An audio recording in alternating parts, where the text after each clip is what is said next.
श्री गुरु चरण सरोज रज है निज मन मुकुरु सुधारी बरनौ रघुबर विमल जसु हे जोदायक फल चारी हे बुद्धिहीन तनु जानिके हे सुमिरो पवन कुमार हे बल बुद्धि विद्या देहु मोही हर कलेश જય શ્રી આત્સંગી હનુમાન દાદા। આજે હનુમાન દાદાની પુનઃ પ્રાણ પ્રતિષ્ઠાનો પહેલો દિવસ છે અને આ મંદિર મેં શું કામ બનાવ્યું છે મારે તમારી સમક્ષ એક નાનકડી વાત રજૂ કરવી છે। મિત્રો, પોતાની અનુભૂતિના પરચા અવારનવાર લોકો સુધી પહોંચાડતા આવ્યા છે હનુમાન દાદા। એવો જ એક પરચો હનુમાન દાદાએ આત્સંગી હનુમાન દાદાએ મને આપ્યો હતો 2 વર્ષ પહેલાં જ્યારે વાવાઝોડું આવ્યું હતું ઉનામાં હું લોકોના ઘર બનાવી રહ્યો હતો। ઘર બનાવતા આત્સંગ ગામની ચોકડીએ પહોંચ્યો ત્યાં એક ભજીયાની દુકાન હતી। ભજીયાની દુકાનમાં હું ભજીયા ખાઉં છું। એક સંપન્ન વ્યક્તિ મારી પાસે આવે છે અને મને કહે છે કે એક દાદાનું મંદિર છે। મને નથી ખબર કે હનુમાન દાદાની વાત કરે છે। એક દાદાનું મંદિર છે એમણે મને એવું કીધું અને મને કોઈ કડિયા નથી મળતા, મને તમે કડિયા શોધી આપો તો મારે દાદાનું મંદિર રિપેર કરાવવું છે। તો મને એવું લાગ્યું કે આ એક સંપન્ન વ્યક્તિ છે અને આને શું કડિયા નહીં મળતા હોય। તો મેં એને કીધું કે ભાઈ હું અત્યારે મારા ઘર બનાવવાના કામમાં બહુ વ્યસ્ત છું, કઈ હશે તો હું તમને ચોક્કસપણે જણાવીશ। એવું કહીને હું નીકળી ગયો। ત્યાંથી મેં મારા ટીમ મેમ્બરને કીધું કે આ કેવા વ્યક્તિ છે, આટલું બધું કરી શકે એમ છે તોય મને કહે છે આવું। વાત ત્યાં પતી ગઈ છે। 1 વર્ષ થયું, 2 વર્ષ થયું। 2 વર્ષ પછી હું શૂટિંગ કરતો મારી કોમેડી વિડીયોની શૂટિંગ હતી તો કરતો આ મંદિર પર આવ્યો અને આ મંદિર પર આવીને દાદાના દર્શન કરું છું અને હું જોઉં છું કે મંદિર તૂટેલી ફૂટેલી હાલતમાં છે। મેં મંદિર જોયું, મંદિરના દર્શન કર્યા અને મંદિરમાં મેં જોયું કે દાદાનું મંદિર તૂટેલું ફૂટેલું હતું અને ટાઇલ્સો તૂટી ગઈ હતી। મંદિર જોઈને મને એવું થયું કે મંદિરને રિપેરિંગની સખત જરૂર છે। જેવા દાદાની સામે 2 હાથ જોડીને મેં દર્શન કર્યા તો 2 વર્ષ પહેલાં જે વ્યક્તિ મને કહેતો હતો કે ભાઈ તમે રિપેરિંગ કરી આપો અને મેં એને ના પાડી હતી, એ વ્યક્તિ મારી બાજુમાં આવીને ઊભો રહી છે। એને જોઈને હું ચોંકી ગયો કે તમે મને 2 વર્ષ પહેલાં મળ્યા હતા। એમણે મને કીધું કે દાદા આ એ જ મંદિર છે જેની હું 2 વર્ષ પહેલાં વાત કરતો હતો। દાદા જેને આજ્ઞા આપે છે એ જ વ્યક્તિ અહીંયા ટકી શકે છે। અહીંયા ઘણા સાધુ સંતો આવ્યા છે, ઘણા લોકો અહીંયા રોકાવાના પ્રયત્ન કર્યા છે પણ દાદા એની પથારી છે ઉલાડી નાખી છે।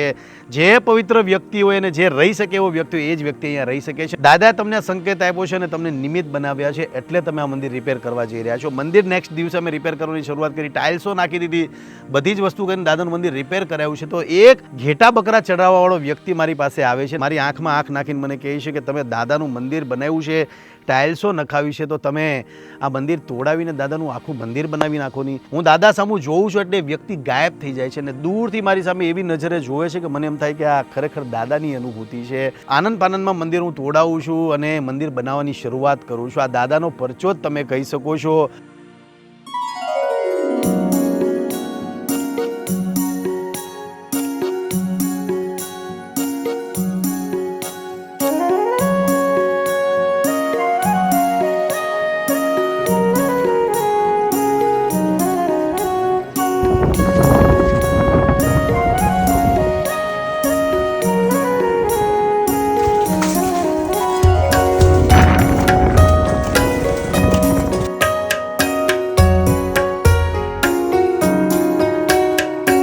અદ્ભુત અને ચમત્કારિક બજરંગબલી છે આત્સંગી હનુમાન દાદા। જે માગો એ તમને મળે।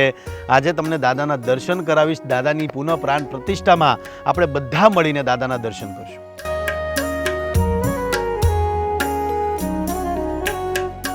તો ફાઇનલી આજે આત્સંગવાળા હનુમાન દાદાની પુનઃ પ્રાણ પ્રતિષ્ઠા છે, મંદિર બની ગયું છે।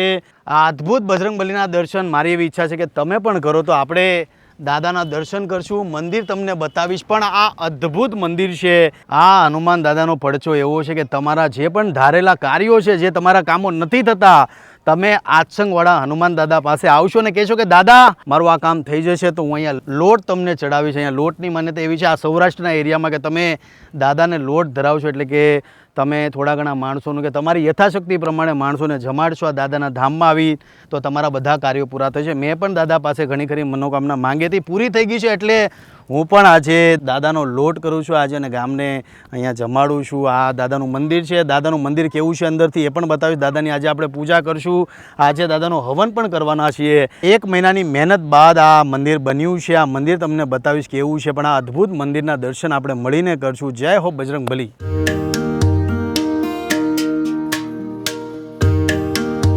દાદાનો આજે હવન રાખ્યો છે, તો દાદાનો હવન પણ આપણે કરી લઈએ. આજે પ્રસાદ પણ ગ્રહણ કરશું.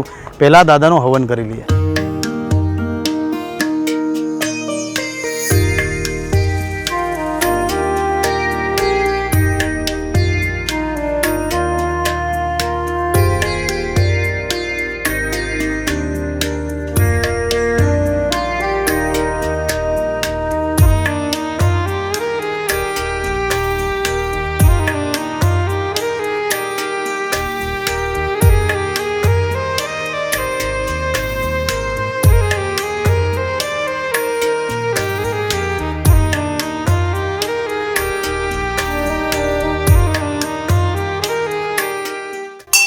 જય બજરંગબલી. આ જેટલા પણ તમે ઘંટ જોઈ રહ્યા છો એ હરિદ્વારથી ખાસ લાવ્યો છું.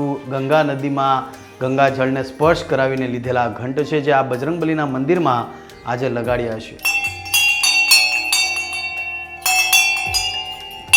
મંદિર રેડી થઈ ગયું છે. મંદિર તમને બતાવીશ. એ પહેલાં આપણે દાદાની પૂજા કરશું, દાદાનો અભિષેક કરશું અને દાદાને સિંદૂર લગાડીશું.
બોલો બજરંગબલી મહારાજની.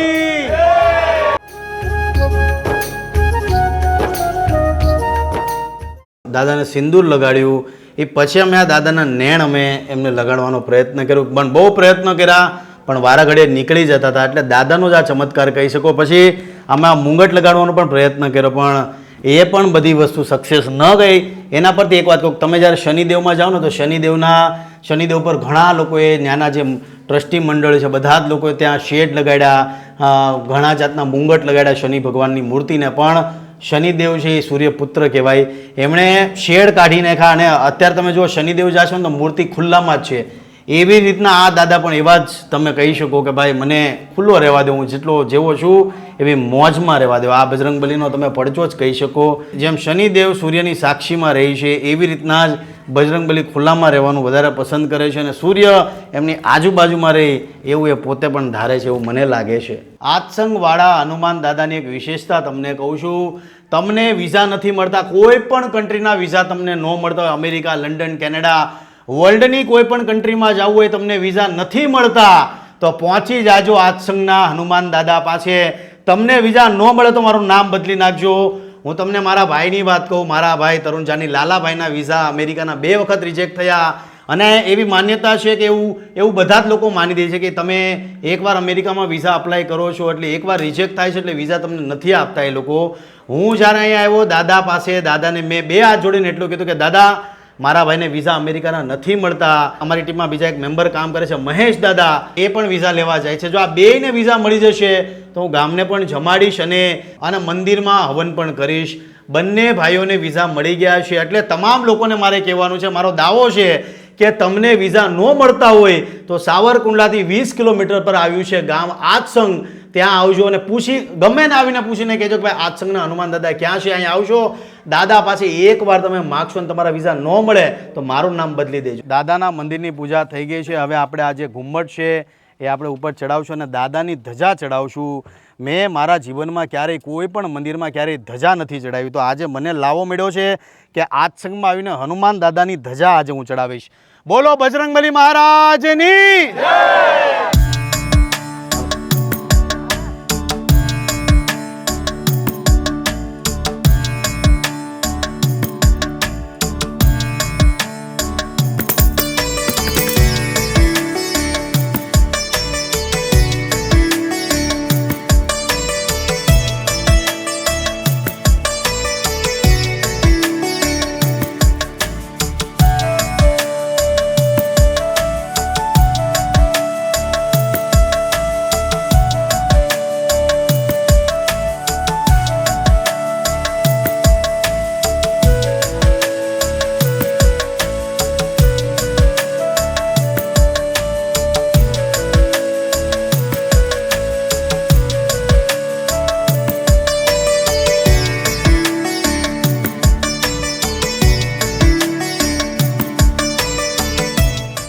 દાદાના ઘુમ્મટની પૂજા કરી દીધી છે આપણે, દાદાની ધજા લગાડી દીધી છે. હવે આપણે બીડું હોમીએ એટલે કે પૂર્ણાહુતિ કરી લઈએ. પૂર્ણાહુતિ કરીને આપણે બધા દાદાનો પ્રસાદ ગ્રહણ કરશું. જય બજરંગબલી.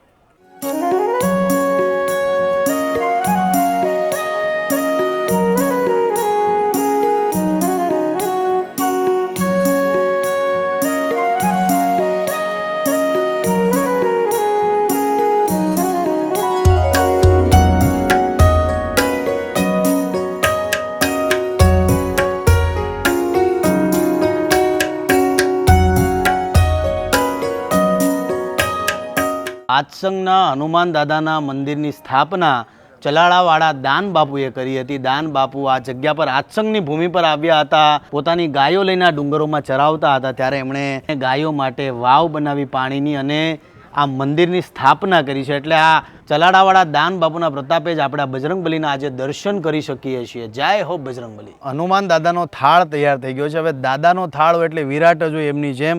તો આ દાદાનો થાળ છે, જેમાં લાડુ છે, રસ છે, કચુંબર છે, મેથીના ગોટા છે, પનીરનું શાક છે, મગ છે સુકન માટે, દાળ ભાત છે, છાશ છે, પાપડ છે. આ છે વિરાટ થાળી બજરંગબલીની છે. દાદાનો થાળ દાદાને જવારી દઈએ અને દાદાની આરતી કરી લઈએ, પછી પ્રસાદ બધા જ લોકો ગ્રહણ કરશું.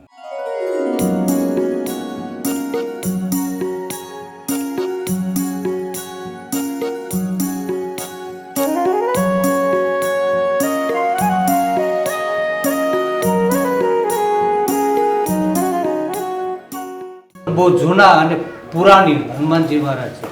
અને જેટલાય અહીંયા આરાધના કરીને એને બધાને તપસ્યા એનું ફળ મળ્યું છે. શંકરદાસ બાપુએ અહીંયા 12 વર્ષ સુધી તપ કર્યું. આ દાદા એટલા બધા બળવાન છે, એટલા બધા શક્તિશાળી છે કે જૂના અને પુરાણી જે આપણી મનોકામના હોય એ મનોકામના આ હનુમાન દાદા પૂરી. અહીંયાના લોકોનું એવું પણ માનવું છે કે જેનામાં સત્ય હોય, જેનામાં તપસ્વીતા હોય એવા સાધુ સંતો જ અહીંયા ટકી શકે છે. બાકી હનુમાન દાદાએ હારાની પથારી ઉલાળી નાખી છે એવું લોકો અહીંના લોકો એવું કહે છે. ઘણા લોકો અહીંયા વસવાટો કરવાની ટ્રાય કરી છે, ઘણા લોકોએ આ મંદિરમાં રહેવાના પ્રયત્નો કર્યા છે, પણ દાદાએ ક્યારેય કોઈને ટકવા નથી દીધા. જેનામાં સત હોય, જેનામાં તપ હોય એને જ દાદાએ હંમેશા અહીંયા ટકવા દીધા છે.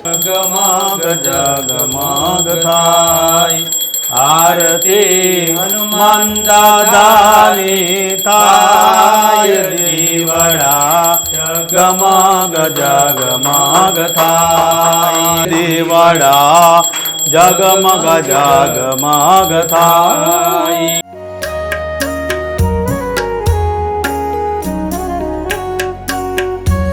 એક મહિનો લાગ્યો છે કામ કરવામાં, બહુ મજા આવી. એક મહિના, પણ એક મહિના દરમિયાન આત્સંગનું બાપા સીતારામ યુવક મંડળ છે. આ તમે જે બેકગ્રાઉન્ડમાં જુઓ છો આ કેસરી ધનુર્ધરો તમે જોઈ શકો છો. એમની છાતી પર લખ્યું છે જય ધૂણાવાળા. એટલે ધૂણાવાળાના આશીર્વાદથી એક મહિનામાં મંદિર તો તૈયાર થઈ ગયું છે. અને આ મંદિર બનાવવામાં આજે બાપા સીતારામ યુવક મંડળ છે એની પણ ભૂમિકા ભારી ભરખમ હતી. જય હો ધૂણાવાળા કી. આ જેટલા પણ તમે જુઓ છો આ તમામ લોકોએ ખૂબ મહેનત કરી છે. જે આખો દિવસ પોતાના કામે જતા હતા, રાત્રે ઘરે જમીને 2-2 કલાક અહીંયા શ્રમદાન દેવા માટે આવતા હતા. એટલે આમ જોવા જઈએ તો દાદાની સેવા કરવાનો લાવો કોણે નથી લીધો એમ તમે કહી શકો ને. એમાં પાછું આ બધું આત્સંગનું ઘરેણું કહેવાય, ભાઈ કંઈ ઘટે નહીં ભાઈ. સુરત નીકળી જવાના હતા પણ તમારી હિસાબે 3 દિવસ બી રોકાણા અમે. બસ તમારો પ્રેમ ભાવ રાખજો, જોતા રહેજો. ભાઈ આમ ખજૂરભાઈ એનું નામ છે ને સેવા એનું કામ છે ને હાથસંગ એનું કામ છે.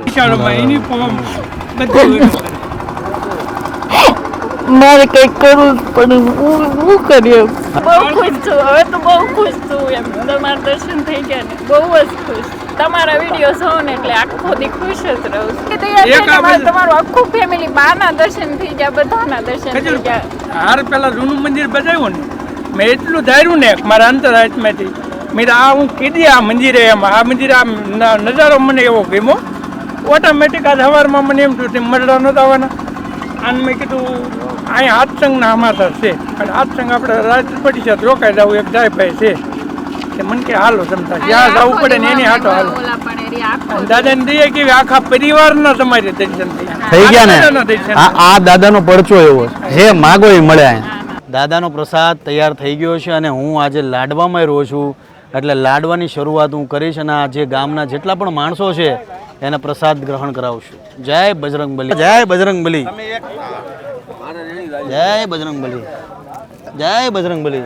બોલો જય બજરંગબલી, જય બજરંગબલી, જય બજરંગબલી, જય બજરંગબલી દાદા, જય બજરંગબલી.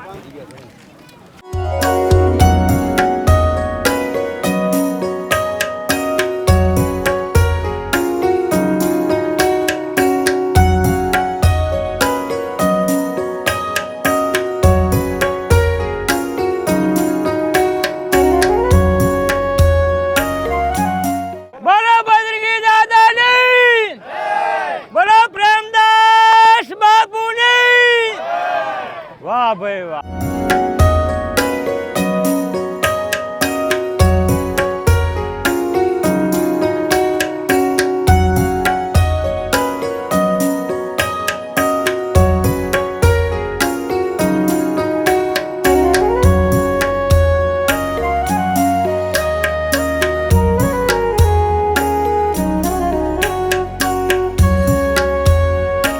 સંકટ કટે મીટે સબ પીરા, જો સુમેરે હનુમત બલબીરા.